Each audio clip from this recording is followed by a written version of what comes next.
Merci. La parole est à Monsieur Gérald Darmanin.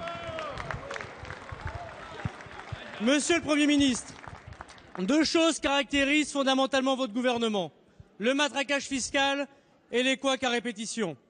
Le matraquage fiscal, tous les Français le savent désormais, ne souffre plus aucune exception. Les ouvriers et les employés souffrent à cause des heures supplémentaires. Les retraités souffrent à cause de votre cotisation de 0,3% sur les retraites. Les chefs d'entreprise souffrent du matraquage fiscal que vous leur faites subir par votre délire. Comment peut-on jouer aux pompiers pyromanes comme l'a fait François Hollande jeudi soir, en regrettant la montée inexorable du chômage et en fiscalisant encore plus les Français et les chefs d'entreprise? Depuis hier soir, la cacophonie des couacs, Monsieur le Premier ministre, semble reprendre de plus belle. Et de la part de qui? La fausse note vient de vous-même, du chef d'orchestre. À propos de la taxe à 75%, celle-là même que le Conseil constitutionnel vous a refusée suite à la loi de finances.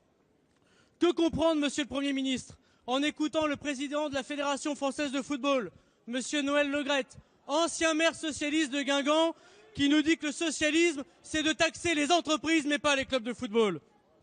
Vous inventez des usines à gaz inapplicables, Monsieur le Premier ministre, car vous souhaitez absolument garder des symboles, les symboles des chiffres, ceux promis pendant la campagne électorale que Monsieur Cahuzac lui-même refusait de commenter. 1 million d'euros, 75%. Une mesure contre-productive qui ne limitera pas les salaires que vous souhaitez taxer, mais au contraire ne rapportera encore moins de recettes fiscales pour l'État. Alors, Monsieur le Premier ministre, ma question est simple. Quand allez-vous abandonner cette idée absurde et inapplicable? La parole est à Monsieur Bernard Cazeneuve, ministre du Budget. Que l'on écoute en silence. Allez. Monsieur le député, je voudrais vous remercier très sincèrement du fond du cœur pour votre question absolument nuancée et totalement pertinente qui va me donner l'occasion, sur les quelques sujets que vous venez d'évoquer, d'apporter des précisions utiles. D'abord, vous parlez de matraquage fiscal. Je voudrais vous donner deux chiffres simples dont la traçabilité est susceptible d'être constituée par vous comme par l'ensemble des parlementaires de la majorité et de l'opposition. D'abord, pour ce qui concerne les prélèvements obligatoires, qui sont une bonne manière de mettre en évidence ce qu'est la volonté fiscale d'un gouvernement. Lorsque Nicolas Sarkozy était candidat en 2007, il a indiqué qu'il diminuerait de 4 points le taux de prélèvement obligatoire pendant son quinquennat.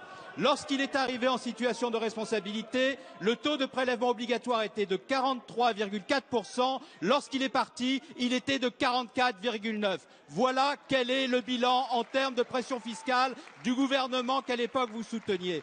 Par ailleurs, il y a un exercice extrêmement confortable pour la majorité comme pour l'opposition qui s'appelle le semestre européen et qui permet de mesurer quelles sont les intentions fiscales des gouvernements. Eh bien, en avril 2012, devant la commission des finances de l'Assemblée nationale, M. Baroin et Mme Pécresse sont venus indiquer dans le cadre du programme de stabilité quelles étaient les intentions fiscales du précédent gouvernement. Eh bien, ces intentions, c'était d'augmenter de 20 milliards la pression fiscale sur les Français à l'horizon 2016, ce qui aurait conduit à la fin de la période 2017 à un taux de prélèvement obligatoire de 45,8, là où nous allons, dans le cadre de notre stratégie, présenter un taux de prélèvement obligatoire à peu près comparable. Donc la vérité, monsieur le député, c'est qu'il n'y a pas de frénésie fiscale de ce côté-là et de neutralité fiscale de ce côté-là. Ça, c'est un mensonge qui est démenti par les chiffres qui sont susceptibles d'être retrouvés par chacun des parlementaires. Enfin, vous parlez de la taxe à 75%. Nous allons la mettre en œuvre, effectivement, avec la volonté de faire en sorte qu'elle permette à ceux qui sont parmi les plus riches des contribuables. Merci.